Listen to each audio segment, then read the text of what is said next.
सो pharmacology के बारे में हम लोग डिस्कस कर रहे थे। तो कल इन जनरल हम लोगों ने फार्मेकोलॉजी की डेफिनेशन डिस्कस की है, रूट्स ऑफ ड्रग एडमिनिस्ट्रेशन के बारे में हमने कुछ बातें डिस्कस की है। नाउ यहाँ पे फार्मेकोलॉजी में जो कंसेप्ट आती है उसमें फार्मेकोकाइनेटिक एंड फार्मेकोडायनेमिक की कंसेप्ट आती है, फार्मेकोकाइनेटिक्स एंड फार्मेकोडायनेमिक्स। तो जैसे आप सब जानते हो कि pharmacokinetics is what body does to the drug, that is मतलब absorption, distribution, metabolism and excretion of drugs. तो यहाँ पे ड्रग एब्सॉर्प्शन है। तो can you define absorption of drug? बता सकते हो मुझे कि एब्सॉर्प्शन ऑफ ड्रग का मतलब क्या होता है? बताइए। सर क्वेश्चन रिपीट कीजिए। What is absorption of drug? Drug absorption का मतलब क्या होता है? कल हम लोगों ने डिस्कस किया है ये पॉइंट, बताइए। द क्या? अमाउंट ऑफ ड्रग हाँ। which absorbed in the blood circulation. Yes. तो यहाँ पे हम ये बोल सकते हैं कि entry of drug into the systemic circulation और passage of drug into the systemic circulation या ब्लड सर्कुलेशन। ठीक है, मतलब साइट ऑफ एडमिनिस्ट्रेशन से ब्लड में ड्रग की एंट्री हो जाना, that is the drug absorption. ठीक है। यदि आपको लोकल एक्शन चाहिए तो लोकल एक्शन के लिए ड्रग का एब्जॉर्प्शन जरूरी नहीं है। लोकल एक्शन में ड्रग का एब्जॉर्प्शन होना नहीं चाहिए, it is undesirable. Local action के लिए ड्रग एब्जॉर्प्शन इज अनडिजायरेबल, ठीक है, अनवांटेड है लोकल एक्शन के लिए।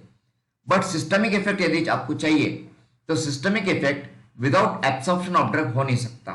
जब तक ड्रग ब्लड में नहीं आएगा तब तक सिस्टमिक इफेक्ट नहीं हो सकता है, सिस्टमिक एक्शन नहीं हो सकती है। सो नाउ नेक्स्ट टॉपिक जो है that is the bioavailability. So tell me what is bioavailability? क्या है bioavailability? It is the fraction of a drug reaches into systemic circulation. Okay, correct है, fraction of drug reaches into the systemic circulation. तो फिर drug absorption और बायोलैबिलिटी में क्या फर्क रह गया? क्या फर्क है दोनों में? ड्रग एब्सॉर्प्शन में तो भी वही होता है ना कि fraction of drug enters into the systemic circulation is absorption. तो दोनों में फर्क क्या है, बायोलैबिलिटी और सर एब्सॉर्प्शन में? इसमें I think first pass metabolism है या नहीं, ऐसा कुछ तो भी था। नहीं, देखिए क्या डिफरेंस है दोनों में, समझ लीजिए। ड्रग एब्सॉर्प्शन तो आपको पता है कि entry of drug into the systemic circulation, ठीक है। बट इसमें यह बात नहीं आती है कि कितना ड्रग और कितने समय में ब्लड में जाता है, कितना अमाउंट कितने समय में ब्लड में जाता है, यह हम ड्रग एब्सॉर्प्शन के डेफिनेशन में इंक्लूड नहीं करते हैं। बट बायोअवेलेबिलिटी का मतलब होता है कितना ड्रग, कितनी अमाउंट ड्रग की कितने समय में ब्लड में जाता है, दैट इज द बायोअवेलेबिलिटी। ठीक है, मतलब पर मिनट पर आवर कितने क्वांटिटी ऑफ ड्रग, ड्रग का कितना अमाउंट ब्लड में जा रहा है। That means bioavailability is defined as the extent and the rate, extent to which and the rate of drug absorption. मतलब कितना ड्रग, कितने क्वांटिटी में ड्रग कितने समय में ब्लड में जा रहा है। मतलब यहां पे क्वांटिटी और समय, क्वांटिटी ऑफ ड्रग और समय, ये दो पैरामीटर्स होते हैं बायोअवेलेबिलिटी में। ठीक है, तो बायोअवेलेबिलिटी बोले तो ड्रग एब्सॉर्प्शन ही है, बट कितना ड्रग कितने समय में एब्सॉर्ब होता है, that is the bioavailability. Okay, now यहां पे अगर आपको सिस्टमिक इफेक्ट चाहिए ड्रग का तो उसका बायोअवेलेबिलिटी बहुत इंपॉर्टेंट है, मोस्ट इंपॉर्टेंट है। ड्रग का बायो अवेलेबिलिटी जितना ज्यादा रहेगा उतना ही उसका डोज कम रहेगा, और ड्रग का यदि डोज कम है तो उसके एडवर्स इफेक्ट्स और साइड इफेक्ट्स कम हो जाएंगे। ठीक है, तो किसी भी ड्रग के लिए बायोअवेलेबिलिटी जो है ये एक मोस्ट इंपॉर्टेंट पैरामीटर है। ठीक है, ओके। नाउ जो ड्रग एब्सॉर्प्शन के प्रोसेसेस है, मैकेनिज्म ऑफ ड्रग एब्सॉर्प्शन या प्रोसेसेस ऑफ ड्रग एब्सॉर्प्शन, या हम उसको ड्रग ट्रांसपोर्टेशन भी बोल सकते हैं, drug transportation.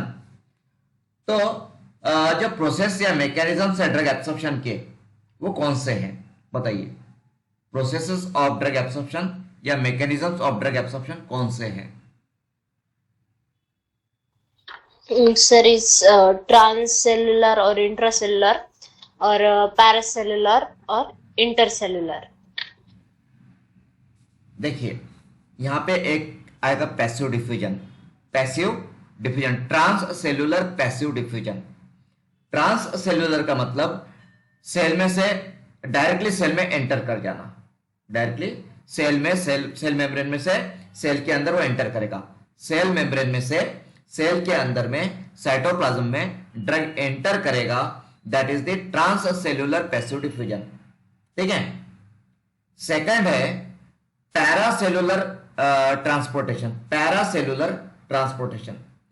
Paracellular transportation is also known as filtration और पोर ट्रांसपोर्ट और कन्वेक्टिव ट्रांसपोर्ट। ठीक है, पैरासेलुलर को ही कहा जाता है फिल्ट्रेशन या पोर ट्रांसपोर्ट या कन्वेक्टिव ट्रांसपोर्ट। देन आता है carrier mediated transport. Carrier mediated मतलब इसमें ट्रांसपोर्टर्स होते हैं, ट्रांसपोर्टर्स और कैरियर मॉलिक्यूल्स होते हैं। तो कैरियर मेडिएटेड ट्रांसपोर्ट में आता है फैसिलिटेटेड पैसिव डिफ्यूजन। फैसिलिटेटेड ना, पहला वाला हमने देखा था वो था ट्रांससेलुलर पैसिव डिफ्यूजन, और अभी जो कैरियर मेडिएटेड में है वो है फैसिलिटेटेड पैसिव डिफ्यूजन, फैसिलिटेटेड। और कैरियर मेडिएटेड में ही दूसरा आता है एक्टिव ट्रांसपोर्ट। कौन सा आता है? Active transport. उसके बाद में नेक्स्ट प्रोसेस है आयन पेयर ट्रांसपोर्ट, और उसके बाद में एंडोसाइटोसिस। सो इस तरह से हम बोल सकते हैं कि देयर आर 5 प्रोसेसेस और 5 मैकेनिज्म्स ऑफ ड्रग एब्सॉर्प्शन और ड्रग ट्रांसपोर्टेशन। अभी जो ट्रांससेलुलर पैसिव डिफ्यूजन है उसमें वो एनर्जी डिपेंडेंट है क्या? उसे एनर्जी की जरूरत होती है क्या? ट्रांससेलुलर पैसिव डिफ्यूजन को एनर्जी की जरूरत होती है क्या? बोलिए, पता है? तो जो ट्रांससेलुलर पैसिव डिफ्यूजन, हाँ, उसमें एनर्जी की जरूरत नहीं है। There is no need of energy, it is energy independent. ठीक है, तो transcellular passive diffusion is energy independent, उसे एनर्जी की जरूरत नहीं होती है। But it is concentration gradient dependent. वो क्या होता है? Concentration gradient dependent. Concentration gradient dependent का मतलब वो higher concentration to lower concentration जाता है।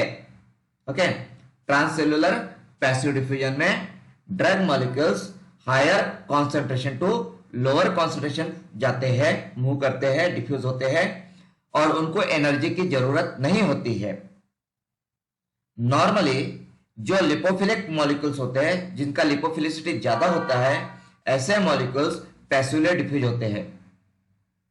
ये जितने भी मैकेनिज्म्स या प्रोसेस है ड्रग एब्सॉर्प्शन की, उनमें से मोस्ट ऑफ द ड्रग जो है वो ट्रांससेलुलर पैसिव डिफ्यूजन से ही ट्रांसपोर्ट होते हैं या मूव होते हैं, डिफ्यूज होते हैं। ठीक है, तो most important process is transcellular passive diffusion, जो कि एनर्जी इंडिपेंडेंट है और वो कॉन्सेंट्रेशन ग्रेडियंट डिपेंडेंट है। ठीक है, दूसरे जो प्रोसेस है दैट इज फिल्ट्रेशन या पैरासेलुलर और पोर ट्रांसपोर्ट और कन्वेक्टिव ट्रांसपोर्ट। उस प्रोसेस में दो सेल्स के बीच में जो गैप होता है, दो सेल्स के बीच में जो गैप होता है, उस गैप में से मॉलिक्यूल्स, ड्रग मॉलिक्यूल्स ट्रांसपोर्ट होते हैं, पास होते हैं। ठीक है, दो सेल्स के बीच में जो गैप होती है या वाटर पोर्स होते हैं, वाटर को ट्रांसपोर्ट करने के लिए जो पोर्स होते हैं, उसमें से ड्रग मॉलिक्यूल्स जो होते हैं वो ट्रांसपोर्ट होते हैं, इसीलिए उसे फिल्ट्रेशन कहा जाता है। That's why it is also known as filtration. और फिल्ट्रेशन के केस में जो ड्रग मॉलिक्यूल्स का साइज कम है, काफी कम साइज है, ऐसे ड्रग मॉलिक्यूल्स फिल्ट्रेशन या पैरासेलुलर ट्रांसपोर्ट मैकेनिज्म से ट्रांसपोर्ट होते हैं। देन कैरियर मेडिएटेड ट्रांसपोर्ट में कैरियर्स या ट्रांसपोर्टर्स की जरूरत पड़ती है। इसमें जो फैसिलिटेटेड पैसिव डिफ्यूजन है उसमें कैरियर्स जो होते हैं या ट्रांसपोर्टर्स जो होते हैं वो ड्रग मॉलिक्यूल्स को higher concentration to lower concentration लेकर जाते हैं और यहां पे एनर्जी की जरूरत नहीं होती है, एनर्जी इंडिपेंडेंट प्रोसेस है। और जो एक्टिव ट्रांसपोर्ट है इसमें कैरियर मेडिटेट में एक्टिव ट्रांसपोर्ट है, तो एक्टिव ट्रांसपोर्ट में carrier molecules transporters drug molecules को लोअर टू हायर कॉन्सेंट्रेशन लेकर जाते हैं, लोअर टू हायर कॉन्सेंट्रेशन, और इसमें एनर्जी की जरूरत होती है। It is energy dependent. और एनर्जी कहां से मिलती है?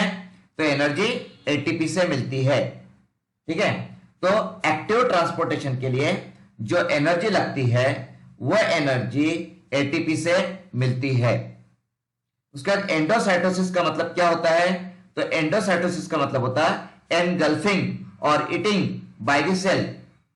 सेल ड्रग मॉलिक्यूल को खा जाती है, एनगल्फ कर लेती है, दैट इज एंडोसाइटोसिस। अब एंडोसाइटोसिस में भी आपको दो टाइप आएंगे, एक है फैगोसाइटोसिस और दूसरा है पिनोसाइटोसिस। Phagocytosis and pinocytosis.